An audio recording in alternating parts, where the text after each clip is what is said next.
I felt like I should say something, but I didn't know what to say. To remind them I wasn't the shooter would make me sound defensive. To try to console somebody would be beyond rude. To do anything would feel like overload. I wasn't ready for this, and yet couldn't believe that I'd ever thought I was. I didn't have answers to my own questions. How could I possibly answer any of theirs? My hand involuntarily drifted to the cell phone in my pocket. Maybe I should call Mom, beg to go home, beg to never come back.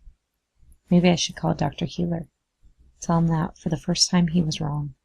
I couldn't make it 83 minutes, much less 83 days. After a while, Mrs. Tennille was able to get the class back under control, and we sat there, tension riding above our heads like a cloud, while she finished going over the syllabus. Slowly, people started to forget I was there. I began to feel like maybe this wasn't totally impossible, sitting in that desk, in that class, in that school. You've got to find a way to see what's really there, Valerie, Dr. Healer had told me. You've got to start trusting that what you see is what's really there. I opened up my notebook and picked up a pencil. Only, instead of taking notes on what Tennille was saying, I began sketching what I saw.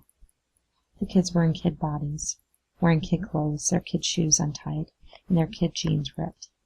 But their faces were different. Where I would normally see angry faces, scowls, jeers, instead I saw confusion. They were all just as confused as I was. I drew their faces in a giant question mark, sprouting out of their Hollister jackets and Old Navy t-shirts. The question marks had wide, shouting mouths. Some were shedding tears, some were tucked in on themselves, looking snail-like. I don't know if it's what Dr. Healer had meant when he told me to start seeing what's really there, but I know that drawing those question marks did far more for me than counting backward from 50 ever could have.